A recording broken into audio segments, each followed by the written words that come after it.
Chers amis fidèles du Padre Pio, bonjour, mon nom est Jean Goyard et vous assistez au programme sur les pas du Padre Pio.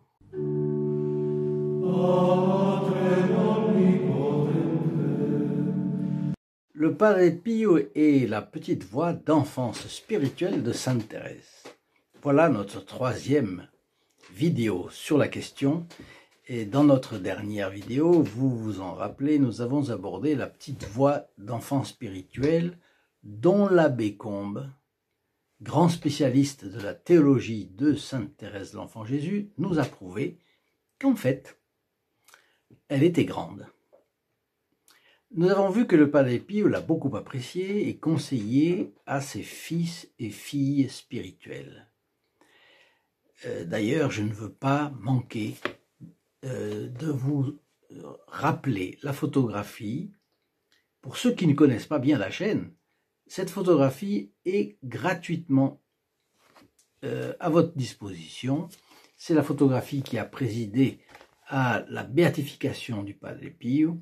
Elle est bénite par un prêtre. Vous pouvez la voir gratuitement. Il suffit que vous téléphoniez au 08 05 36 08 47, 08 05 36 08 47 et c'est le prix d'un appel local pour la France et les dom-tom. Sinon, il faudra envoyer votre email à l'adresse mail de notre chaîne. Et puis, vous savez que c'est très simple, vous n'avez même pas le port à payer. Donc, si on ne lit pas les mots même de Sainte Thérèse l'Enfant Jésus, nous en avons parlé, on risque de se tromper sur la petite voix. Alors, je vous propose d'écouter l'abbé Combes un petit peu plus. Finalement, il raconte qu'après plusieurs épreuves, que d'ailleurs vous connaissez, Sainte Thérèse entre au Carmel. Et de ce lieu de sacrifice qui va faire d'elle une grande sainte, elle écrit à sa sœur Céline, de 1888 à 1894, une vingtaine de lettres, où elle va donner des indications sur sa spiritualité. Par exemple, la lettre du 23 juillet 1888. « La vie est souvent pesante. Quelle amertume! Oui, la vie coûte. Que fait donc Jésus, ce doux ami? Il ne voit pas notre angoisse, le poids qui nous oppresse. Pourquoi ne vient-il pas nous consoler, puisque nous n'avons que lui pour ami? Il n'est pas loin, il est là tout près, qui nous regarde, qui nous mendie cette tristesse, cette agonie. Il en a besoin pour les âmes et pour notre âme. » Voyez la préoccupation de Sainte Thérèse pour sauver les âmes, c'est un des buts de sa vie, et rappelez-vous que c'est aussi le but du Padre Pio, n'est-ce pas? Par la Sainte Messe, par la confession, par ses souffrances et ses prières, arracher le maximum d'âmes aux griffes du diable. Et finalement, Sainte Thérèse a exactement le même but. Alors, au fait, n'oubliez pas non plus de partager ces vidéos pour aider à faire connaître le Padre Pio. Chaque fois que vous partagez n'importe laquelle, une vidéo de cette chaîne, vous entrez immédiatement dans les intentions du prêtre célébrant la messe le prochain vendredi à midi, et toute personne à laquelle vous la partagez est inclus également dans les intentions de cette messe. C'est un beau cadeau. C'est un cadeau pour vous, les premiers qui passez dans cette chaîne, qui n'êtes pas habitués. Si vous vous abonnez, vous êtes également inclus, exceptionnellement, dans les intentions de cette messe. C'est un cadeau de bienvenue. Et je crois que comme ça, on essaye de faire jouer au mieux la communion des saints. Donc, Sainte Thérèse continue. Notre Seigneur nous mendie cette tristesse, cette agonie. Il en a besoin pour les âmes, pour notre âme. Il veut nous donner une si belle récompense. Ses ambitions pour nous sont si grandes. Il lui en coûte de nous abreuver de tristesse, mais il sait que c'est l'unique moyen de nous préparer à le connaître. Jésus se cache, mais on le devine. En versant des larmes, on essuie les siennes. Et la Sainte Vierge sourit, pauvre mère, Elle a eu tant de peine à cause de nous. Il est juste que nous la consolions un peu en pleurant et souffrant avec elle. Alors, en quoi est-ce une voix d'enfance? Voyons-le maintenant. Donc, elle est déjà au Carmel. Lors d'une retraite, en octobre 1891, elle est confessée par le père Alexis Proux, qui est franciscain. Il est gardien, c'est-à-dire prieur, du couvent de Saint-Nazaire, le seul prêtre, dit sainte Thérèse, qui l'a comprise et même devinée. Alors il lui dit que les fautes qu'elle se reproche, et qui sont des imperfections, ne font pas de peine au bon Dieu. Alors elle sait désormais qu'elle n'est pas séparée de Dieu par des fautes véritables, et elle, qui se sentait instinctivement attirée vers la voie de confiance et d'amour, et au contraire, qui sentait que la crainte l'empêchait d'adopter cette voie, eh bien, elle remarque que cette crainte fond comme neige au soleil à la parole du confesseur. Cette crainte qui la faisait reculer. Et elle dit, avec l'amour, non seulement j'avance, mais je vole. C'est dans l'histoire d'une âme, chapitre 8, page 137. Donc désormais, elle se donne tout entière à la confiance en Dieu. Elle répète la parole de saint Jean de la Croix, on obtient du bon Dieu tout autant qu'on en espère. Et elle le modifie un petit peu, elle dit, Dieu ne fait désirer que ce qu'il veut accorder. Depuis si longtemps, elle veut être une grande sainte, elle va donc absolument certainement le devenir. Elle ne prend pas ses désirs pour la réalité. Voyez bien, elle n'est pas une rêveuse. Mais maintenant, elle vit d'amour et de confiance et elle sait que puisqu'elle désire être une sainte, elle le sera. Elle compare la différence qu'elle voit entre les saints et elle à celle qu'il y a entre une montagne dont le sommet se perd dans les nuages et le grain de sable obscur foulé sous les pieds des passants. Que faire? Renoncer à son espérance de sainteté? Ah non, jamais. Mais restant petite à ses yeux, peut-elle devenir sainte? Alors elle va raisonner, et de façon serrée, vous allez voir, en 6 étapes. 1. Je ne me découragerai jamais. C'est une attitude générale de sa volonté qui remonte en fait au soir de sa première communion. 2. Le bon Dieu ne saurait inspirer des désirs irréalisables. Si il me donne un désir, c'est qu'en réalité, il veut que j'y aille à ce désir et il me donnera de le réaliser. C'est un principe qui est devenu la lumière définitive de sa vie intérieure. Et elle dira, je puis donc, malgré ma petitesse, aspirer à la sainteté. 3. Mais me grandir, c'est impossible. Je dois me supporter tel que je suis, avec mes imperfections sans nombre. Pour moi, en tout cas, pour vous peut-être, c'est nos défauts. Parfois, ce sont des vices. Bon.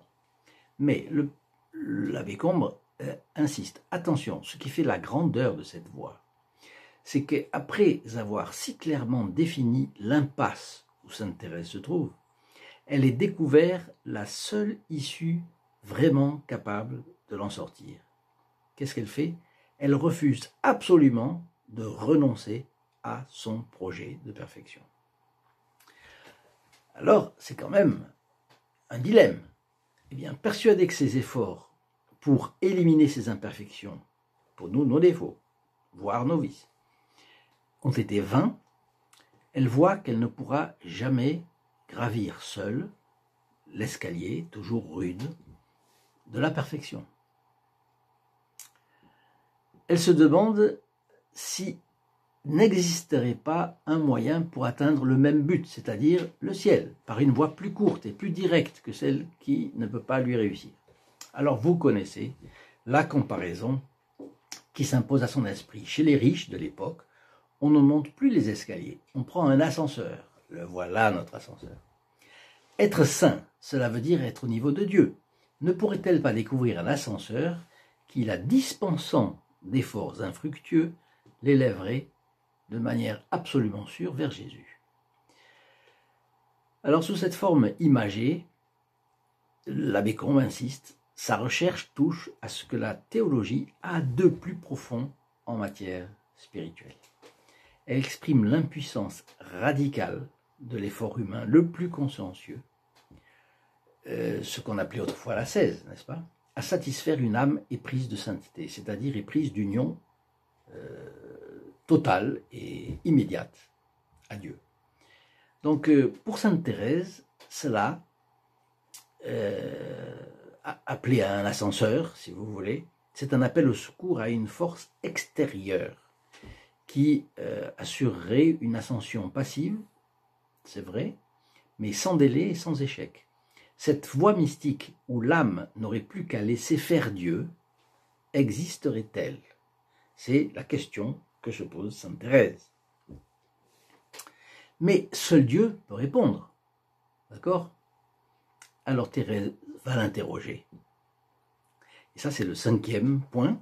Elle compulse les Saintes Écritures afin de découvrir cet ascenseur. La parole de Dieu qu'elle cherche, c'est une parole qui, définissant le statut spirituel de ceux qui sont irrémédiablement petits, leur apprennent malgré tout comment ils peuvent devenir des saints. Elle trouve d'abord dans le livre des Proverbes une phrase. « Si quelqu'un est tout petit, qu'il vienne à moi. » C'est le chapitre 9, verset 4.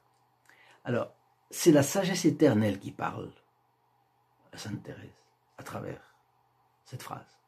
Et Dieu n'attend pas que les tout-petits aient grandi pour s'occuper d'eux et les appeler à lui, c'est ce qu'elle voit.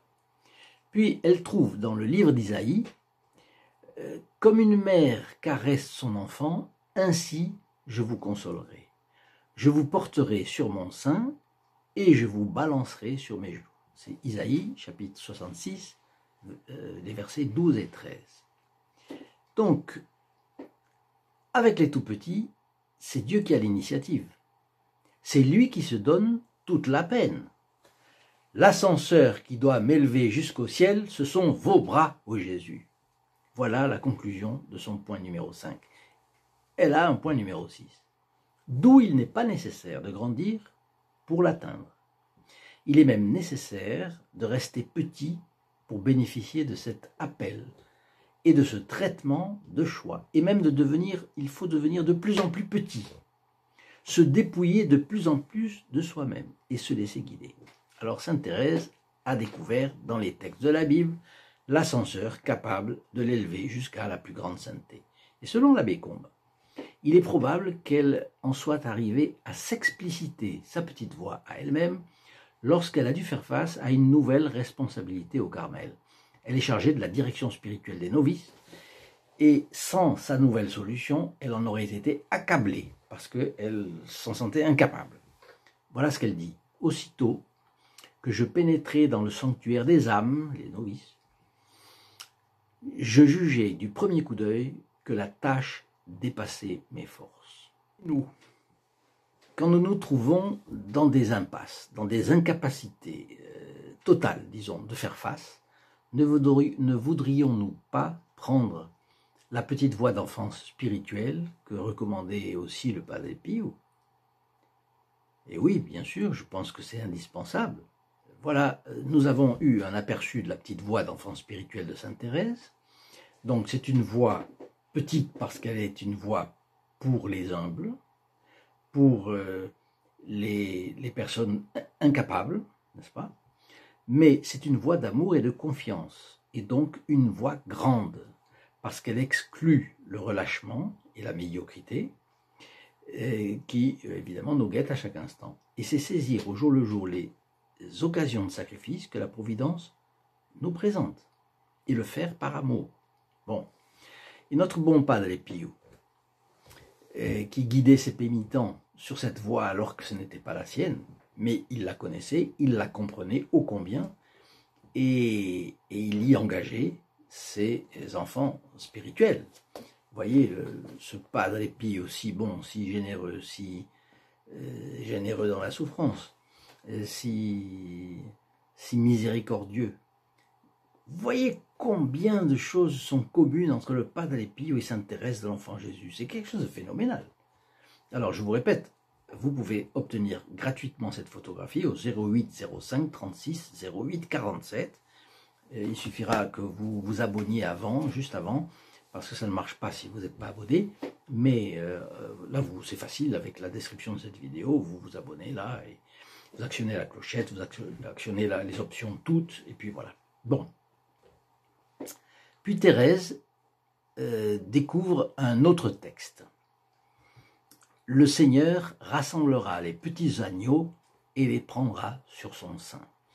Remarquez que le Padre Pio, dans tout ce que nous avons vu des Fioretti, c'est comme ça.